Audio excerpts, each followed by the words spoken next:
Olá, seja muito bem-vindo, muito bem-vinda ao Conversa Diária. Aqui no meu, no seu, no nosso bate-papo leve e descontraído.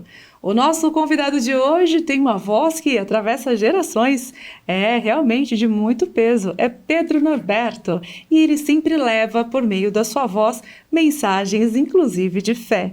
Vamos conversar com ele então para saber um pouco da sua história. Pedro, seja muito bem-vindo ao Conversa Diária. Eu costumo dizer que aqui é um bate-papo entre amigos, viu? Obrigada por aceitar o nosso convite. É um prazer estar aqui com você e na companhia dos telespectadores também, né? Olha, vocês já entenderam por que eu disse dessa voz impactante, né? Marcante. A comunicação sempre foi a sua primeira escolha? Sempre quis ser um comunicador? Gostaria de conhecer um pouquinho sobre a sua história, inclusive da infância, né? Como decide ir para a área da comunicação? Eu sempre fui uma pessoa assim que gostei de esporte, sabe? Comecei jogando basquete com 11 anos no Luso, né? Lá no centro da cidade. Depois joguei vôlei no Barque, depois joguei 15 anos no futebol amador em Bauru. Graças a Deus continuo ainda, estou com 70 anos ainda praticando o esporte, né? E eu acho que o esporte é uma maneira, é um meio, né, de interação, de sociabilização. E desde esse início que eu falei, com meus 11 anos jogando basquete, a gente vai desenhando aquilo que você quer para a sua vida. E eu tive também a felicidade de ter uma convivência com pessoas do rádio. O meu cunhado, Silvio Carlos Simonetti, saudoso Silvio Carlos, o Sica, como ele era conhecido, né? Então eu convivi com aquela equipe, uma brilhante equipe da PRG8, onde fica hoje o prédio da TV Tem. E ali eu fui tomando gosto pelo rádio. Mas antes disso, eu fiz 2 vestibulares para medicina, porque eu achava que através da medicina eu tenho um espírito um pouco caridoso, eu poderia servir melhor as pessoas, né? Atender as pessoas mais carentes. Mas depois eu vi que eu já estava ali, comecei a trabalhar no rádio, na Rádio Ouro Verde depois, e daí eu fiz vestibular para jornalismo, né? E a partir daí eu iniciei minha carreira, passei pela Rede Globo, era locutor de cabine, Rede Globo, Oeste Paulista, Bauru, assista agora, Jornal Nacional. Era essa locução que eu fazia, né? Era ao vivo aquele tempo, falava a hora certa. Então, nessa carreira minha de radialista, de jornalista, eu passei pela Ouro Verde, em 94, né? Estive um ano na 710 Globo, né? Depois eu fiz concurso para entrar na Rádio Unesp FM e estou lá até hoje. E também tem um período do Viva Cidade. Viva Cidade, na 96, foi um período muito rico assim, do jornalismo da 96, que era do Grupo Cidade, né, do Jornal da Cidade. Então, até hoje eu encontro pessoas na rua que lembram do Viva Cidade. E uma coisa muito interessante, assim, que a gente às vezes não presta atenção, é que os pais, né, diziam que eu encontrava num evento, assim, os filhos, as crianças, e os pais diziam, esse é o Pedro Norberto, né? Fala como você falava, bom dia, né? Está entrando no ar a primeira hora do Viva Cidade. Então, por esse contato, por essa observação, você vê que as crianças, às vezes, estavam mais ligadas do que os pais naquilo que você falava, na colocação de voz, né? Então isso foi um período muito rico, assim, que eu tinha muito contato com as pessoas, não só através mas também aquele contato nos lugares, né, que você tinha uma resposta, né, daquelas pessoas que ouviam e consideravam e valorizavam aquilo que você fazia, né? Então, é muito gratificante isso. Pedro, nessa sua longa trajetória ainda atuante, né, gostaria de saber, assim, claro que entre tantas histórias, algumas marcantes para você nesse período, né, como jornalista, como comunicador, como locutor. que inclusive ainda continua com essa voz marcante aqui na cidade, fazendo história. Então, eu não lembro, assim, de um fato, assim, de grande... Eu lembro uma vez que o meu cunhado, Silvio Carlos, na época o governo do Chile era Salvador Allende. E aquele tempo você fazia rádio escuta, né? Não existia internet. Então você sintonizava uma rádio, Rádio Gaúcha, por exemplo, Rádio Globo do Rio de Janeiro, Jornal do Brasil do Rio de Janeiro. Então você captava as notícias, gravava no gravador, né, essas notícias, e depois punha um fone de ouvido e tirava essas notícias da máquina de escrever. Então, quando estava tendo um golpe no Chile lá, então a sintonia da rádio, do rádio, né, estava muito ruim. Então eu falei pro Sica, né, o Silvio Carlos, eu falei, não estou conseguindo saber se mataram o Salvador a presidente, né? Daí ele falou, Pedro, não se preocupa, se ele não morreu, a gente desmente depois, sabe assim? Então foi uma coisa que me marcou, assim, em termos de jornalismo, né, E aquele tempo também, a Loteria Federal, você teria... você não pode errar, vai passar um resultado errado. Então você tinha que enfiar o ouvido no rádio lá para prestar bem atenção nos números, né, para que você transmitisse depois o resultado correto, né, da Loteria Federal. Eu não lembro mais assim de muito mais coisas. A importância, assim, né, realmente desses fatos, porque o jornalismo ele tem que ter essa apuração e esse cuidado. Exatamente. Né? E eu tenho assim experiências também de como eu apresentava o noticiário de hora em hora na Auro Verde. Aquele tempo, os cantores, compositores, eles visitavam as cidades para divulgar os LPs, os compactos, né? E eu tive vários contatos, assim, Guilherme Arantes, Jamelão, Simone, né? Então foram momentos, assim, especiais para mim, você fazendo o noticiário e tendo essas personalidades da música ali ao seu lado. Até a gente ficava meio nervoso um pouquinho, né? Mas acabava saindo. E nessa transição do rádio, de quando o senhor começou até os dias atuais, como que é para o senhor? Como o senhor vê essa mudança? Então, é toda uma caminhada, né? Conforme eu já disse para você, a gente passou lá pela máquina de escrever, rádio escuta, né? Fax tinha aquele tempo, né? Bem antes o teletipo, né? Então eu confesso que eu passei por várias fases, né? Inclusive nessa área de tecnologia, né? Então tudo isso fez parte da minha vida e continua fazendo. Mas cada momento, né? Cada época foi valorizada de acordo com a realidade que eu vivi. E em cada época a gente viveu o rádio, né, o jornalismo, né, com amor, com dedicação, né, com determinação.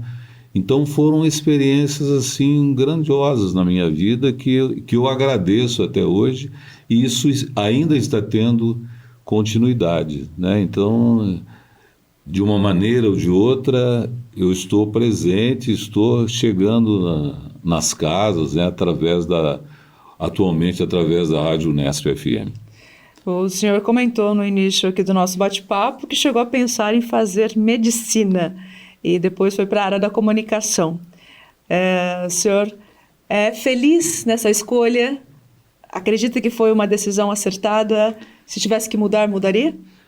Ou não? Eu penso assim que a vida nossa ela vai se desenhando, às vezes independente dos sonhos, né, dos nossos desejos.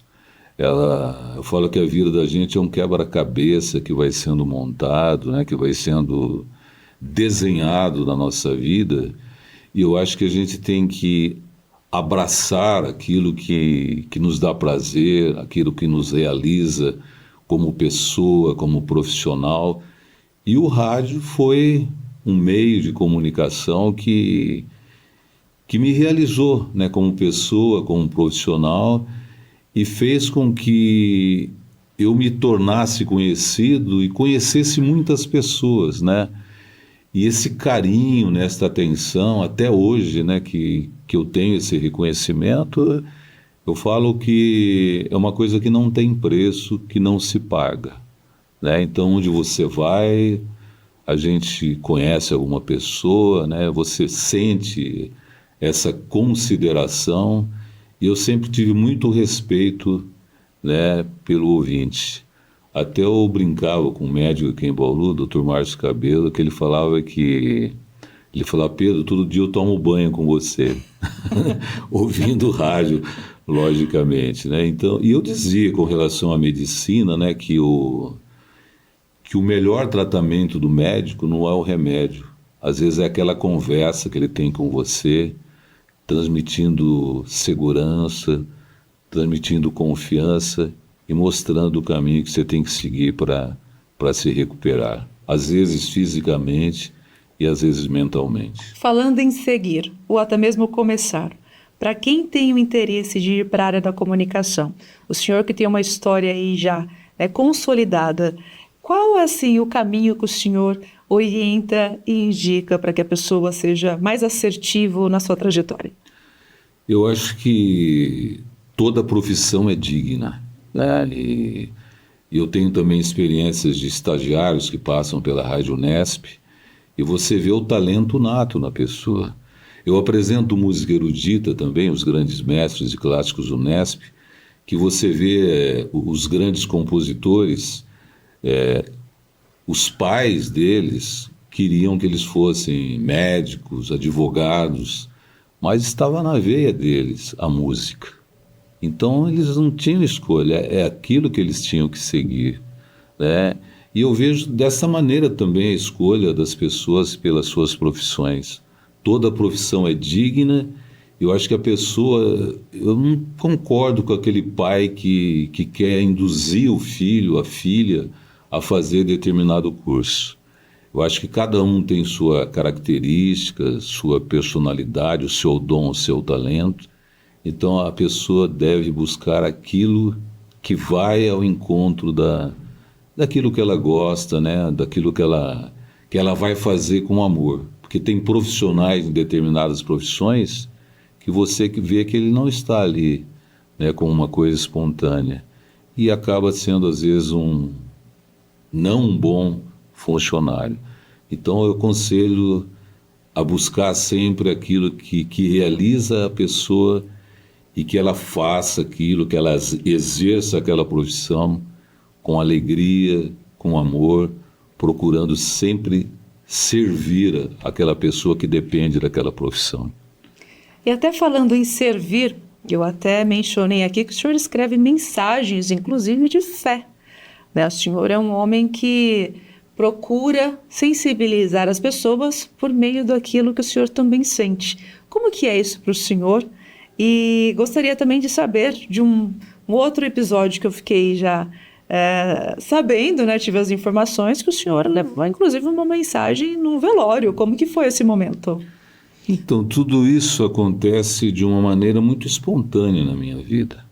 Então, aparecem situações alegres, tristes, né? Aniversário, casamento, confraternização, despedida. E eu digo que eu sou instrumento de Deus eu não coloco esses méritos em mim. É um dom que eu tenho, que Deus me deu, que aonde eu estiver, às vezes vou visitar uma pessoa em outro país, por exemplo, naquela despedida tem aquele agradecimento, né, aquela gratidão pela acolhida, né, pelo como eu fui tratado. Então eu transformo tudo isso em palavras, né, em verdades assim que o mundo vai nos ensinando e crio esses textos, essas mensagens e procuro transmitir às pessoas ou por agradecimento ou para confortar alguém, né? E é uma coisa bem espontânea, assim, que brota do meu coração, não é uma coisa comercial, uma coisa que eu faço para aparecer, né? Eu peço sempre muita humildade quando eu vou transmitir alguma coisa para alguém, como diz a palavra de Deus, né, que Jesus, no caso, que ele cresça e eu diminua, né, que ele apareça através de mim. Então, que a pessoa não veja em mim, né, esses méritos, mas veja a presença dele me inspirando. E como que é para o senhor, quando uma pessoa ela recebe a sua mensagem e ela realmente é tocada? O senhor já teve um retorno dessas mensagens que tocou no coração de alguém? Ah, sim. Eu sou suspeito para falar, para dizer assim, mas é algo assim que, além de você sentir na pessoa, né, ela vem ao seu encontro, vem agradecer, né, daí que eu digo isso. Eu sou apenas instrumento. Eu não busco esse mérito para minha pessoa, né? Então eu compartilho isso como algo que Deus está falando para aquela pessoa através da minha voz, né, através desta mensagem. Então eu encontro muito, sim, assim, reconhecimento, agradecimento, né? Só que eu falo assim, eu não sei amanhã. Eu não falo, porque eu não, como eu falei para você, eu não faço aquilo assim. É uma coisa que brota, que vai acontecendo. E eu falo, será que amanhã eu vou conseguir escrever um outro texto? Olha, nós vamos para um rápido intervalo. No retorno, eu vou pedir para o senhor fazer a leitura de dessas mensagens que o senhor deixa para nós. Pode ser? Combinamos assim? Combinado. Então, perfeito. Olha, você continue nos acompanhando. Voltamos já. Até mais.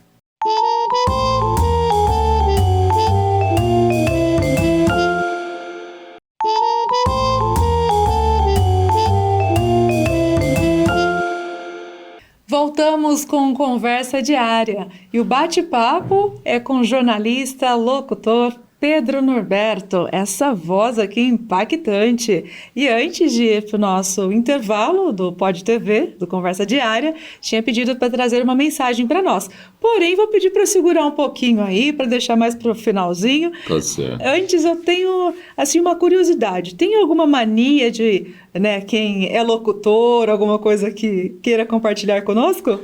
Sim, eu digo sempre assim que no início da carreira, né, tanto o cantor como o locutor, ele se espelha em alguém. E quando eu tive essa oportunidade, porque quando eu fazia rádio escuta, eu tinha que ouvir outros locutores de outras emissoras de rádio. Então você tira, às vezes, a maneira de fazer a locução, né, daquele locutor. Então você vai se moldando através do exemplo desse locutor. Depois você tem a sua própria personalidade, né, vai adquirindo a sua própria maneira de ser. Agora, quanto a vícios, no início também, o vício que eu tinha era de, ao apresentar o noticiário, né, no jornal da emissora, eu punha a mão aqui nos ouvidos, porque isso, você fazendo isso, você sente tipo de um retorno, né? Então você sente melhor a sua voz. Mas depois foram surgindo oportunidades de você se apresentar na televisão, né? Então você não poderia usar na televisão, pegaria mal, né? Colocar a mão nos ouvidos. Então eu fui largando esse vício e falo hoje, como eu falo aqui, naturalmente, assim, sem ter esse vício, né, de colocar a mão no ouvido para ter essa acústica e esse retorno. Acabou tendo essa autopercepção aí justamente por causa de uma demanda, no caso, da parte da... Surge uma oportunidade e não ficaria bem utilizar. Isso também dava uma certa segurança, assim, para eu... Então, isso demorou um pouco, mas depois eu consegui me libertar disso.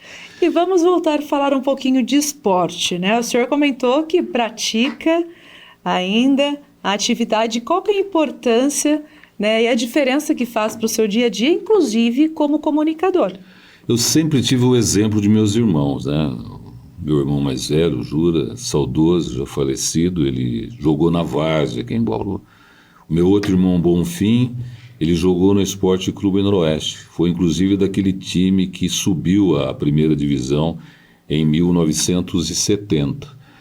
Eu tive outros exemplos assim de outras modalidades esportivas. Então, o Paulo Sérgio Simonetti, né, ele, irmão do meu cunhado, Silvio Carlos, que é também um profissional do rádio em Bauru há muitos anos, ele me levou para jogar na Associação Luso Brasileira. Eu tinha 11 anos de idade, né, no pré-mirim do basquete.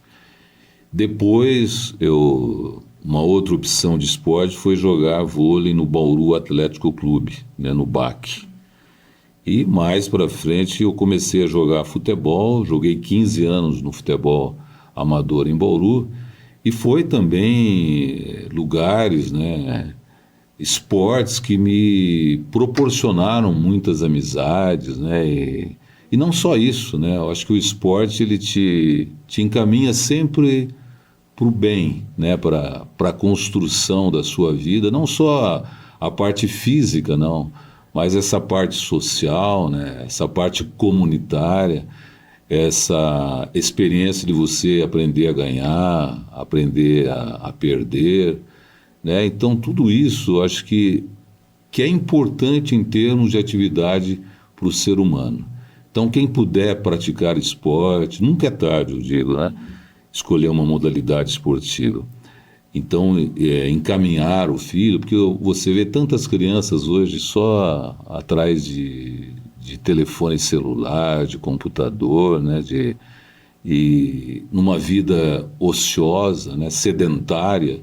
Então, os pais, né, que puderem encaminhar os filhos, e mesmo aquelas pessoas já com uma certa idade, né, se não der para praticar nada, pelo menos uma caminhada, né, mas sempre na caminhada você encontra pessoas, revê amigos, então é uma coisa muito gostosa. Então essa interação, eu digo que faz bem para o corpo, faz bem para a mente e faz bem para a nossa alma também. Eu penso assim e dou muita importância para isso. O senhor pratica qual atividade atualmente? Atualmente eu jogo futebol. Futebol. Né? Futebol. Né? Foi um puxão de orelha já aqui para mim, viu? Tem academia também, mas a academia é uma coisa mais maçante, assim, eu vejo. Então, quando você faz uma atividade esportiva em grupo, eu digo que é uma terapia, né? Aquela convivência, né? Aquela troca de experiência, depois faz uma reunião familiar, então tudo isso acaba assim te fortalecendo enquanto pessoa, vendo que os seus problemas são semelhantes aos dos outros, ou os dos outros são bem maiores que os seus. Então eu digo que você às vezes aconselha e você é aconselhado, né? O senhor menciona, né, realmente da importância da atividade física, porque faz bem para a saúde, e pensando na parte espiritual, né? A gente já entramos aqui um pouquinho no assunto sobre o senhor é um homem religioso. Gostaria que o senhor compartilhasse também essa sua prática na comunidade, como que é? Eu acho assim que a nossa vida não é só material, né? E eu sempre valorizei muito o meu lado espiritual.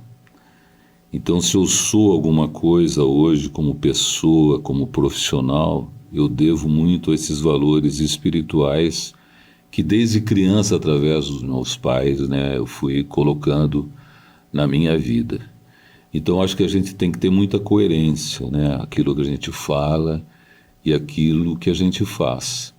E a espiritualidade, a palavra de Deus, ela acaba te orientando, né, te iluminando e te mostrando sempre o caminho do bem, né, o caminho da caridade, o caminho de uma convivência harmoniosa, né? Então a espiritualidade não é só uma força, a espiritualidade ela me fortalece também fisicamente e mentalmente. Então isso não é porque os outros fazem, mas é algo que eu preciso para viver, né? e, conforme eu disse, para ter essa coerência de vida, né, no meu dia a dia, na convivência com as pessoas. Quando o senhor não está no rádio, trabalhando, ou até mesmo na comunidade, na igreja, o que o senhor gosta de fazer? Ou no esporte? Eu gosto de ficar em casa, assim, eu não sou uma pessoa caseira, mas eu gosto muito de natureza. Se eu puder estar em contato com a natureza, quando eu viajo, eu acho que a natureza é uma maneira também de você estar em comunhão com Deus, né? De você buscar, assim, essa energia, né? Aquele ar puro, né? Ver os animais, os pássaros. Então, tudo isso é uma terapia, é um remédio que eu falo que... E eu digo também que férias não são um luxo. Férias é uma necessidade que todo ser humano deveria, né, buscar, porque ela acaba te revigorando, né, e fazendo com que você volte para o trabalho assim, com energia renovada. E agora vamos chamar aquele momento especial que antes do intervalo eu já tinha solicitado para a mensagem que o senhor compartilha conosco, dessas que o senhor já escreve no cotidiano. Então, eu tenho um hábito de gravar mensagens que eu mando para amigos, esses amigos mandam para outras pessoas, não só aqui no Brasil, mas para outros países também, e eu gravo essa mensagem de segunda a sexta-feira. Então, uma delas que eu gravei essa semana diz o seguinte, e a gente se despede dos telespectadores e de você também. O tempo não espera por nós. Ele segue seu caminho, indiferente às nossas vontades, dúvidas e arrependimentos. Enquanto pensamos em agir, ele já passou. Enquanto hesitamos, ele nos deixa para trás. Não há como pedir mais um instante, refazer uma escolha ou segurar o momento para sempre. O que temos é o agora, esse breve sopro entre o que já foi e o que ainda virá. Se o tempo não espera por nós, que não esperemos por ele, que façamos cada segundo valer a pena, antes que ele se torne apenas uma lembrança. Que lindo, que lindo. Muito obrigada, já aproveitando por causa da mensagem. Obrigada por compartilhar um momento do seu tempo aqui conosco, essa mensagem tão bonita e compartilhar a sua história. Desejo tudo de melhor para o senhor. Eu que agradeço essa oportunidade, né, de poder conversar com você e poder, através da televisão, né, conversar com as pessoas que acompanham a programação da TV Diário, TV Prevê. Isso mesmo. Obrigada, sucesso, tudo de bom. Obrigado. E já aproveitando essa linda mensagem, fica aqui, claro, o meu agradecimento por você também nos acompanhar e dedicar um pouquinho do seu tempo nesse momento tão especial, com essa entrevista tão bacana que nós tivemos aqui com Pedro Norberto, esse jornalista, comunicador, que veio aqui dividir conosco a sua história. Para nós, foi uma satisfação, espero que para você também, e até o nosso próximo encontro. Um forte abraço.